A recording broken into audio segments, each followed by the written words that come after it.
Nurse.org and Major League Sports teams are honoring nurses with discounted game tickets and once-in-a-lifetime experiences. From throwing the first pitch to riding the Zamboni to on-court recognition, join the fun. Visit nurse.org/nurse night to find a nurse appreciation event near you and grab your discounted tickets today.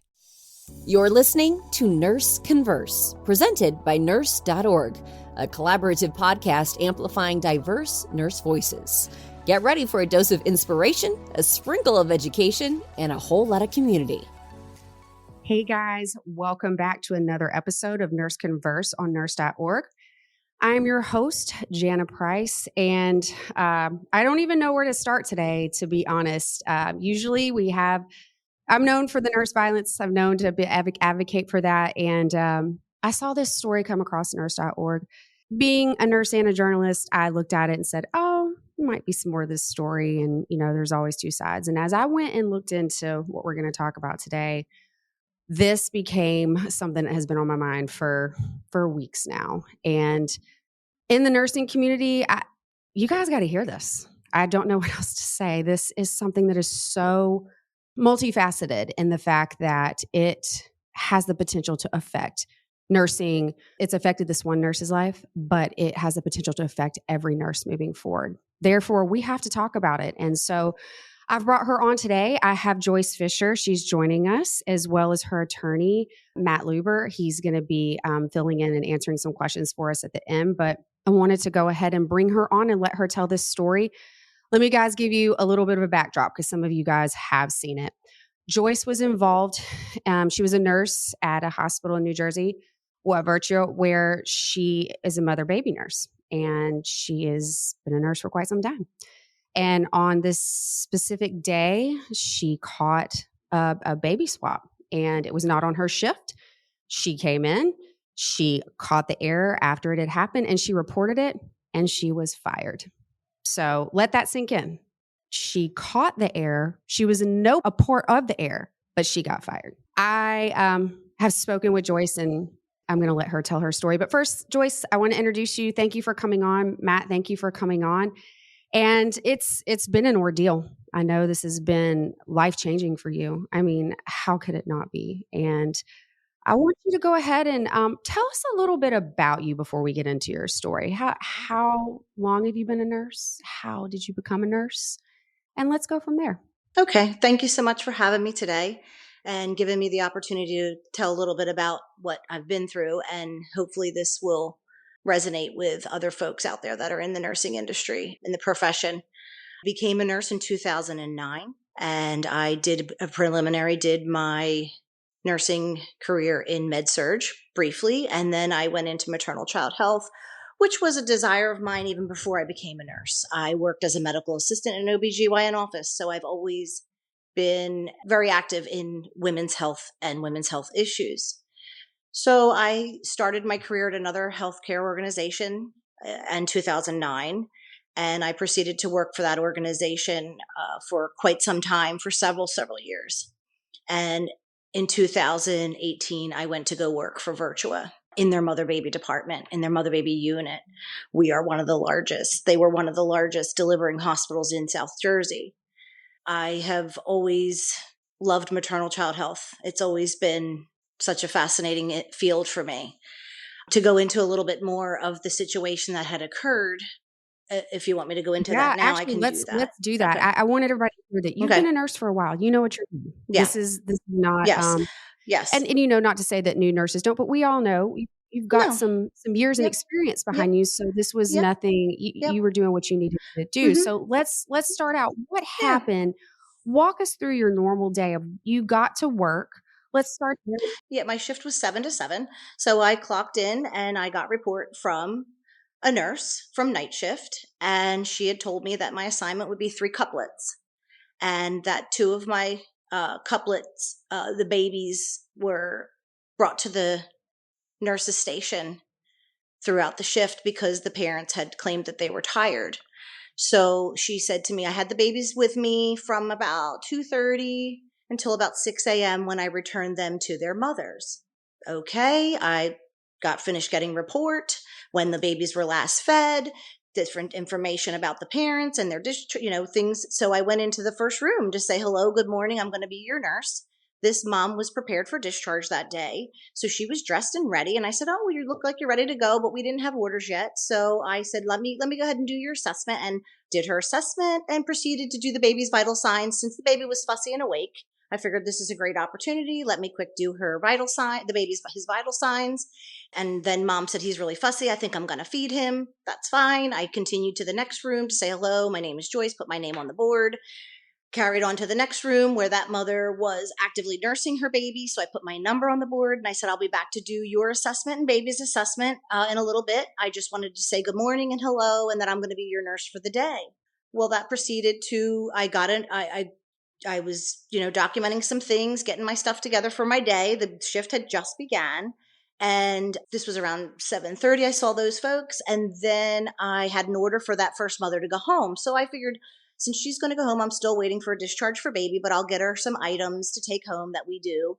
And when I approached the room, the mother was standing there going, this is not my baby. And I thought she was referring that he was fussy, like he's not my baby. But unfortunately, she said the bracelets don't match.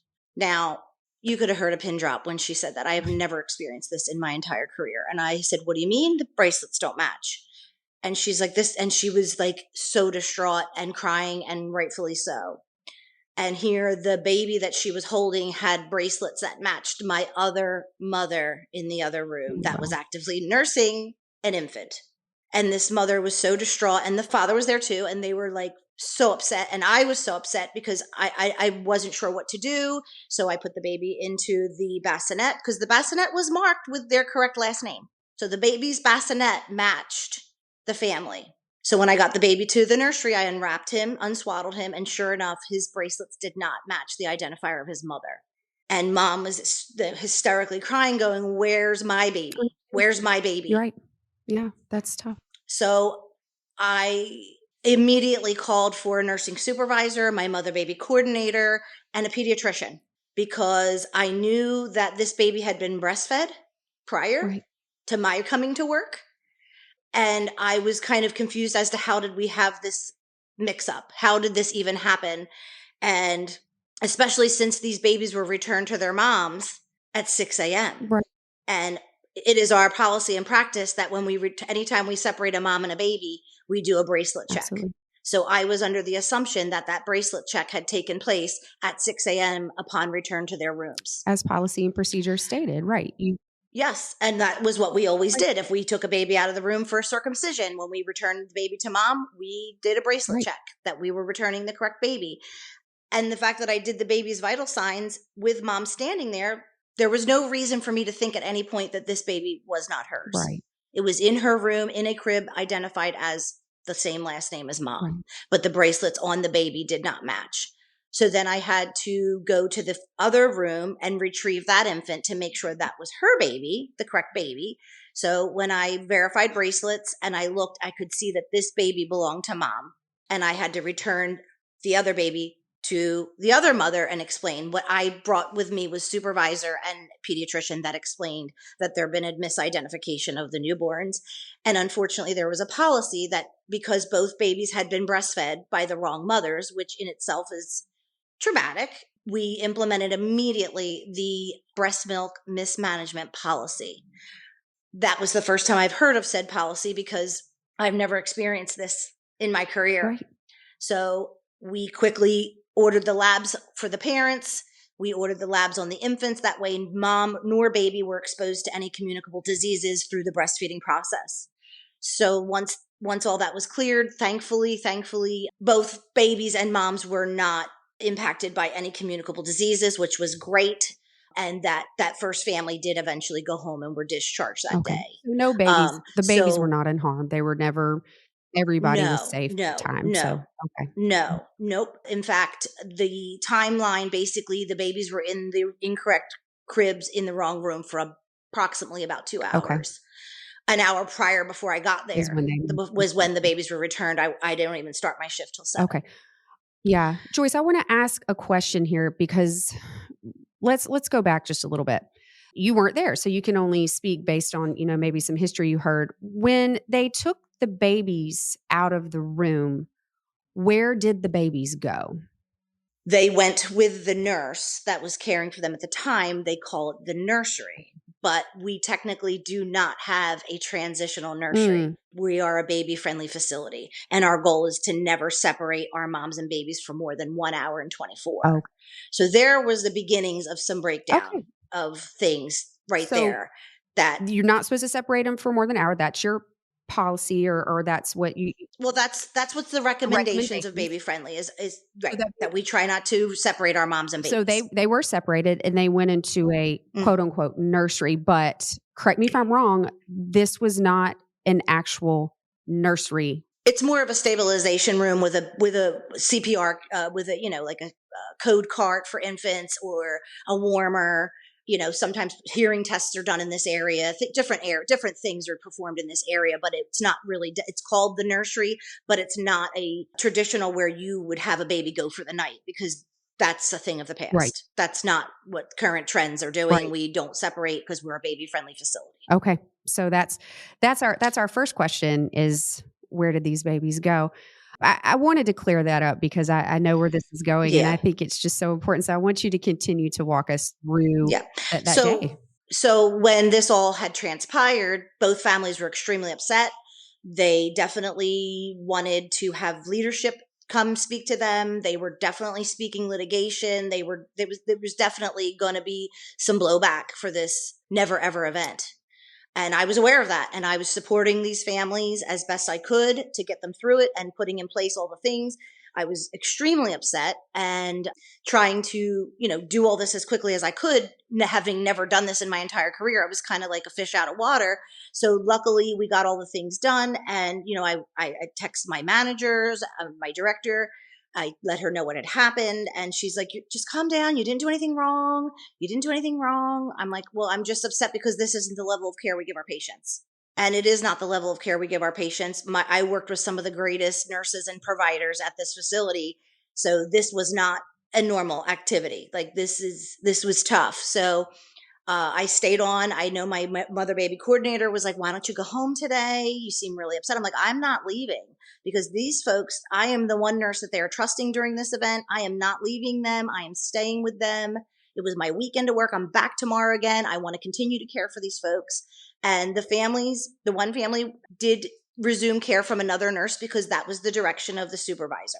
She said, maybe we should split up your assignment so that one nurse isn't managing these two babies again. And so one of my colleagues took over her care and ended up discharging her home. But prior to her going home, she said, the family in the room that's going home wants to see you at the bedside. I thought, oh gosh, why? So when I went there and I talked, she hugged me. The mother hugged me and cried and said, I'm so sorry that you walked into this mess. This was not your mess. You didn't make this mistake. And, we hugged and cried because I could feel their pain. Like this 1 in a million thing mess. So they ended up being discharged home, but I continued care of the other family even into the next day. So when my director had asked for a breakdown of what had happened and, what was known to me and how the processes went, I gave it to her in an email, step by step, what times I was in each room and everything. And I worked Sunday, and then that Monday, I was called at home to be notified that I was going to be suspended while the investigation was going on, and that I had to come in and give a verbal account of the series of events that had happened. So she said, then you can have a union rep if you choose to have a union rep. Well, I've never had to have a union rep in my entire career. I've never been called into the office. I've never had to give an account of anything like this, but I called my union, and my union rep was more than willing to sit with me as I gave an account of this episode. So that's what I did. And that I was going to be suspended until the investigation was completed, which I didn't fight. I just thought, okay, let's get an open investigation. Let's get to the root cause analysis of how this even happened. At this entire time, not thinking that this was ever going to be anything, a reflection of anything I did wrong. And when I sat with my director and assistant manager giving my account, I started getting asked about a policy. Well, did you check bracelets at the beginning of your shift? And I said, I've never done that. That's never been anything I was ever trained to do. I onboard new nurses and I've never oriented them to check bracelets. And she says, well, that's the policy. Are you aware of our safety policies? And I wasn't provided I wasn't provided said policy. The only thing I had to refer to was how I was trained, and that we had some emergency training the day of the event. Our educator came in and went over when bracelet checks are supposed to be done. And we were given a flyer that we had to do A, B, C, and D and sign off that we were given written instructions. Again, never given said policy that they were referring to. And when I said that to my director, she said, that's not the policy, when I showed her the paper that we were given the day of the event. So I continued to give her my account, and she said, okay, we're going to submit this to HR, have them review, and we'll let you know when they've made a decision. She's like, when are you on the schedule again? I said, I work Friday. She's like, don't worry. We'll hopefully have you back to work by Friday. No big deal. I wouldn't miss a day. I said, okay. I was trusting that they were going to do a thorough investigation. And they also investigated the nurse that had made the error, the nurse that was in charge of returning those babies who had their care the night before. So less than 24 hours later, I get a call that HR's made a determination. Could I come in with my said union rep? And I said, sure. I came in the next day. I came in on Thursday.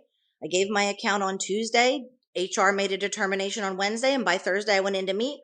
I was fired for gross negligence and reported to the Board of Nursing. Hey nurses, looking for exclusive discounts? Nurse.org has you covered with deals on everything. Save big on the essentials you need to excel in your career. Don't miss out. Visit nurse.org/discounts for the latest discounts made just for you. I mean, And I had a million questions as to how did this happen? Not necessarily what happened to me. How did the babies get switched in the first place? How are two babies out of a crib at the same time by one nurse? That was very suspicious to me. Right. This is it's impossible. Anybody listening right now, I think I've had some moments through the week where I'm like, do I take a deep breath and calm down about this, or do I hit the Rocky soundtrack? And I've hit the Rocky soundtrack, obviously, because this is intense.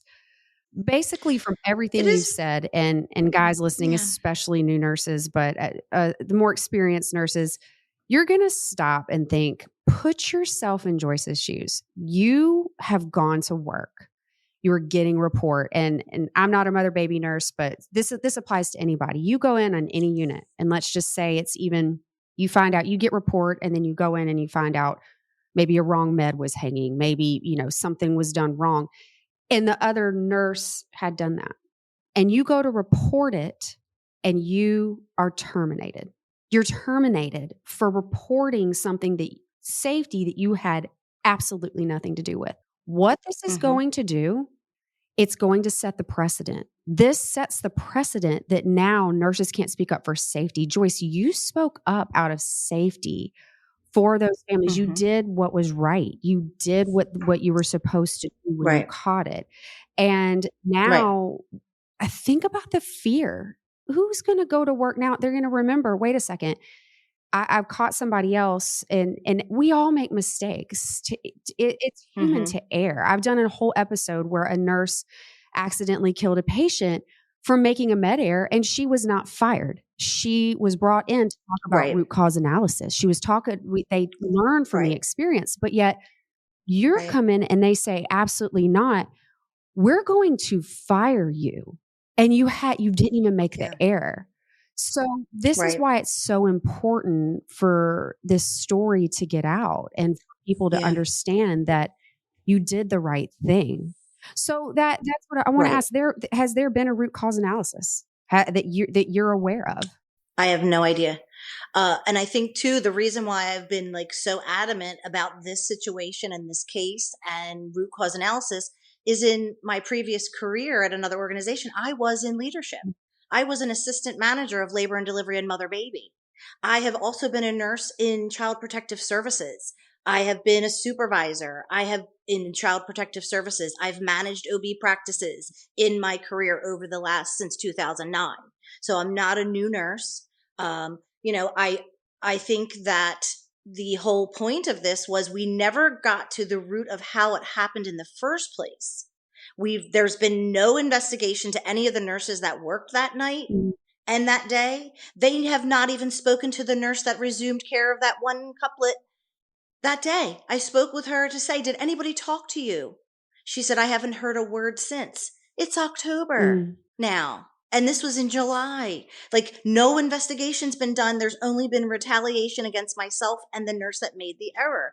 And they want to pick apart, did you do this? Did you do that? Regardless of even if I had done said policy, the babies were already switched. Right. We still would have had to implement the mismanagement of breast milk policy, regardless if I checked it at 7:05 when I clocked in or when mom came to me with it. The outcome was not going to change. Right. Exactly. We still had to implement A, B, C, and D. And the fact that they're retaliating against me for their own good of their own lawsuits and litigation still doesn't change the fact that these babies were switched in error before I even got in my car to go to work. Right. So, people can say, oh, well, you're a good nurse it doesn't matter what kind of nurse I am. It still wasn't going to change. Right. Whoever clocked in that day and got that assignment was still going to be in the same shoes that I'm in. And you were. And that's the frustrating part of all of this. It's not about me. This whole thing is not about me. This is about an organization doing what's right and taking an opportunity to educate and change policy and have a safe work environment. Right. I mean, we were conditioned to know, even in our yearly annual trainings, was see something, say something. We don't go retaliate against whistleblowers and all these things that I also was believing. Right. I was shared governance chair. I was the chair of our shared governance, our nursing governing body. Right. I was a very engaged employee. My review from March was stellar, top tier pet talent. To go from a stellar employee to grossly negligent in 3 months, 4 months was devastating. To see gross negligence, implies intent. Right. I did not intend to go to work and hurt anyone that day. Absolutely not. No. And I want to read. Absolutely I want not. to read this hospital statement. We are deeply committed. This is from Virtua in response that they put out. We are deeply committed to fostering a fair and just culture where every colleague is empowered and encouraged to speak up about safety concerns without fear of retaliation.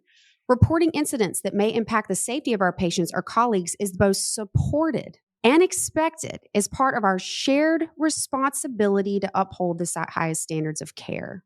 While we do not comment on pending legal matters or individual personnel decisions, we can say that every situation is thoroughly reviewed and decisions are made with integrity, compassion, and alignment with our values. We remain steadfast in our commitment to providing a safe, respectful, and transparent environment for all who work and receive care within our health system. And that's from the Chief Clinical Officer at Virtua Health. That itself is a whole podcast episode, to be honest, that statement and everything that it doesn't represent from what they're saying, because fostering a fair and just culture. And if people who don't know about just culture, it breaks it down and then it talks about, it will go all the way into, is it an accident? Was it intended? Was harm intended? I don't know how they could justify this, because if you weren't there when all of this happened, regardless, and obviously, luckily, there was no harm, how could you even justify that? And to speak up about safety concerns without fear of retaliation, just like you said, see something, say something. If I were a nurse and I have a family to support and I'm going to work and I think, wait a second, if I see something but I say something, there's a chance I'm going to get fired, I'm going to keep my mouth shut. I'm sorry, I have a family. Right. This is really hard. You are telling us one thing, but they are a blatant and absolute contradiction to what they have said and what they're saying based on what you're doing. This is a living, walking, daily proof of what nursing is going through. Not only are we going to work understaffed, we are going to work overburdened, we're going to work wondering if we're going to get beat up. Now, let's just put the cherry on top of this. If we go to work and we speak out when we find something that's wrong, now we're going to get fired. We wonder why nursing is the way it is. Well, look at leadership. Look at these hospitals. Look at what they're saying online and look at what they're doing to their staff. This is unacceptable. This is absolutely unacceptable. So with that being said, what's happening with your nursing license, Joyce? As of right now, they have reported to the Board of Nursing that I was terminated for misconduct and gross negligence. I have not heard from the Board of Nursing directly yet, and I believe as of this moment, my license has not been impacted as of yet. But the Board of Nursing is so far backed up that it probably is only a matter of time before I hear from them for them to want to do an investigation as well and determine whether or not this situation deems me being allowed to continue to practice. Okay. I haven't heard from them as of this moment, but someone, I don't know this, but someone had said they're backed up a year. Oh, wow. Okay. So I really can't, I have to renew my license next May. And I know that there's specific questions they ask on their nursing renewal. Have you had any of this? Have you had any of that? You know, those questions you have to ask. How am I supposed to answer that? Right. You know, have you ever been terminated? You know, have you ever had misconduct against you? Well, technically, yes, but I'm not a negligent nurse. Right. Exactly. So I'm not sure how to even answer that. So, I mean, I'm going to cross that bridge when we get to it at this point, but you know, I've been under the guidance of my attorney, Matt, who we've been just kind of trudging along with this as best we can and, you know, see how we can get some clarification and everything. It's just, I was completely blindsided and blown away. The entire time that the conversations I had with my leadership was like, you didn't do anything wrong. Don't worry. No big deal. You know, I was really reassured that I was going to be okay because I wasn't the one that had switch the babies. Right. And they never even looked to see whose hands touched those babies. The nurse that did it took full responsibility. 100%. This was my fault. No one else was involved, was her statement. But then she was terminated as well. But like you said, she took full responsibility. How did we get 2 babies? They didn't. That's the thing. That's where the investigation fell through. It was a shoddy investigation, to say the least. There's so many questions. How could 2 babies be in one nurse's arms at the same time? It's impossible. Right. Another nurse had to be touching those babies. I'm not trying to point fingers. I'm trying to get to the root cause of how this happened. Anybody can make a mistake. The babies somehow inadvertently got in the wrong cribs and returned. There was the mistake. They were returned to their mothers without a bracelet check. There was the mistake. They were taken out of their room far too long. There's the mistake. So there were 5 different slip through the cracks, slip through the cracks until this eventually happened. And I think it's unfortunate that because I was, you know, the one who had to report and implement the labs and up the chain and tell everybody what had happened. And because it was discovered on my shift, Mom actually discovered it. But, you know, since it was my care during my care, then they're going to tear me apart. Well, why didn't you do A, B, C, and D? And it really didn't make sense because really A, B, C, and D were still going to be implemented because the error had occurred prior to me getting there. There was no way I could have prevented those babies going to the wrong room at 6 a.m. A, B, and C when I'm not even at work. Had the first nurse, and like we said, we all make mistakes, check the band. Done a bracelet check when she returned them. And it would have been caught immediately and went, oh, hold up, wait a minute, back up. You know, this is incorrect. And then we've, you know, a near miss. But now there's that me. Well, why didn't you?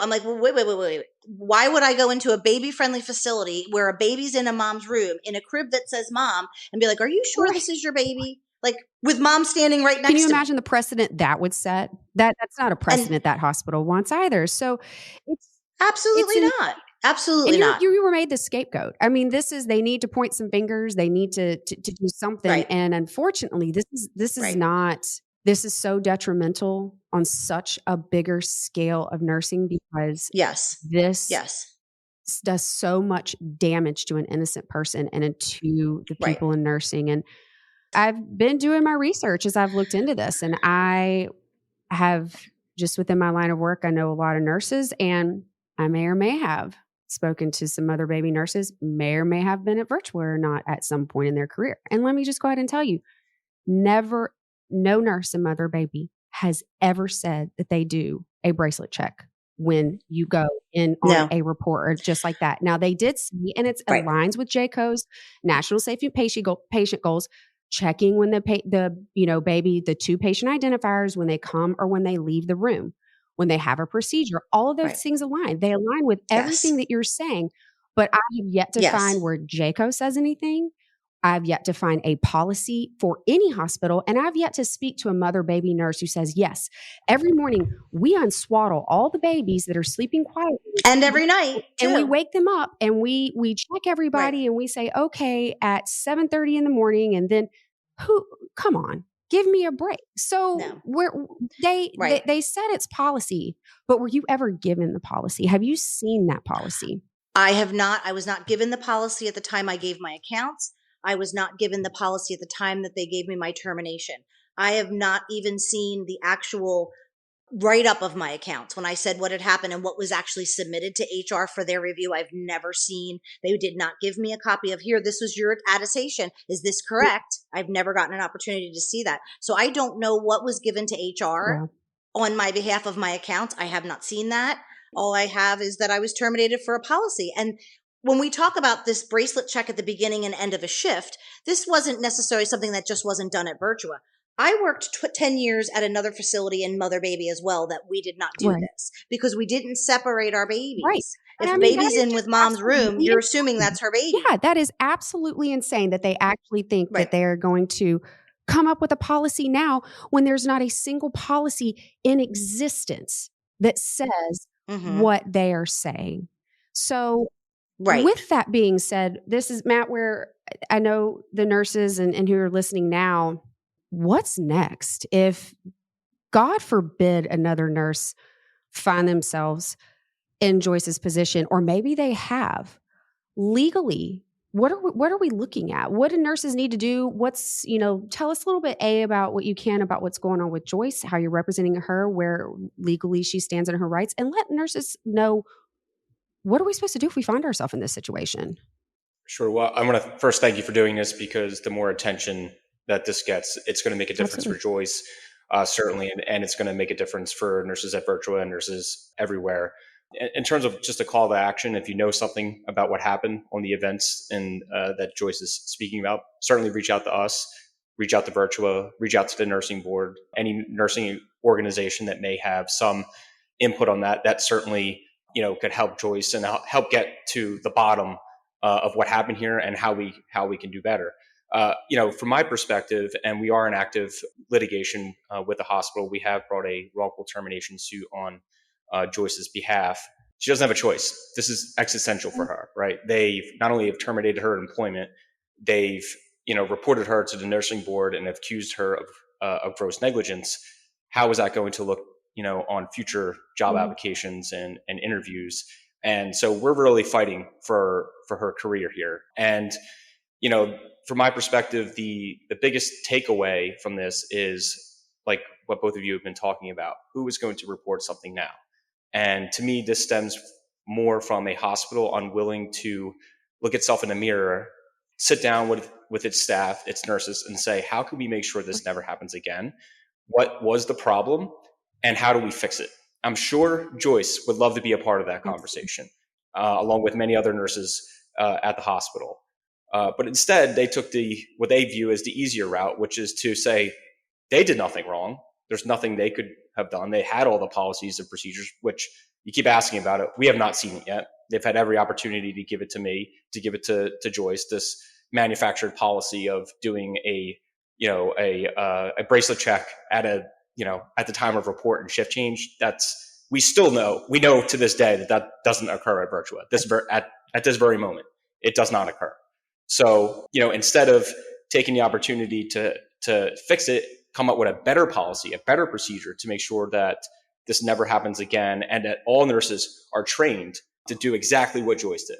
And the hospital is very fortunate it was Joyce there that day, and perhaps not a less experienced nurse or a nurse that's not as passionate about this, because somebody may have crumbled under the pressure, may have panicked, and may not have taken all those steps to make sure that those families were comforted, and that every hospital, policy was followed to a T to make sure that they got this thing fixed and made sure that those families were okay. So, that's why we're bringing this. It's not, as Joyce said, Joyce obviously cares about her own career, but we want to make sure that all nurses everywhere have a voice if they see an error in the hospital. That is so important, because medication errors, patient safety errors. It's going to happen. And even that poor first nurse, I'm sure she made a mistake, right? She made a mistake. And I'm not even sure she deserved to be, fired over this, because mistakes do happen. And I'm sure she had no intent of harming that family or the babies. And thank God they weren't, right? So this was an opportunity for the hospital to have a teachable moment, no harm, no foul. Everybody's going to be okay. But I think they were concerned about litigation. And I think they were concerned, some of the leadership there was concerned it was going to fall on them. So the easiest thing to do is blame the nurse. And we see that far too often. And, we're very, very proud to represent Joyce and to be taking this on. And, we will leave no stone unturned to get to the bottom of this. That's awesome. Thank you, Matt. I want to wrap up, guys, with saying, as we've mentioned so many times before in this whole podcast episode, this is not a time to be complacent. This isn't a time to just, oh yeah, that was terrible what happened.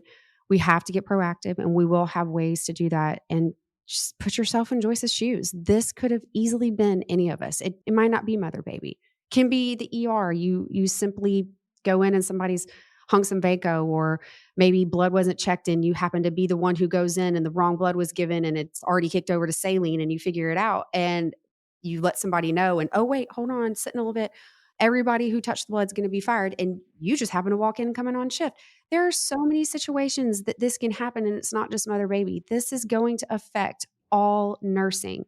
There will be no more see something, say something. It will be see something and keep your mouth shut because you're going to lose your job. And that is not safe to nurses. That is not safe to patients. We have a duty as nurses to do what's right by our patients, what's right by us, and the administration of these hospitals have a duty to do what's right by us. And if you are going to claim that you have a just culture, you better stand by your just culture. If you're going to say that they can report safety concerns without fear of retaliation, you better not retaliate, because there are many instances in many hospitals where things like this have happened that are similar, where the organization has stepped forward and said, you know what, we're going to make this a learning experience. We're going to do the right thing. It happens. They don't go and fire the nurse and put the whole nursing profession in jeopardy. Thank you guys for coming on. I want to let you guys know that we're going to follow Joyce. We're going to follow this, Joyce. We're going to let everybody know when we get the outcome that you deserve. And we're here rooting for you, and we will to the very last minute. So thank you. And thanks, guys, for coming on. Thanks for listening. Thank you so much. Hope you guys have a great day. And remember, it's just a great day to be a nurse. Thanks for joining Nurse Converse, brought to you by Nurse.org. Help us grow by leaving a 5-star rating and review on your favorite podcast platform. Nurse.org supports nurses with career and education tips, life advice, and breaking news. Thank you for all you do and for being you.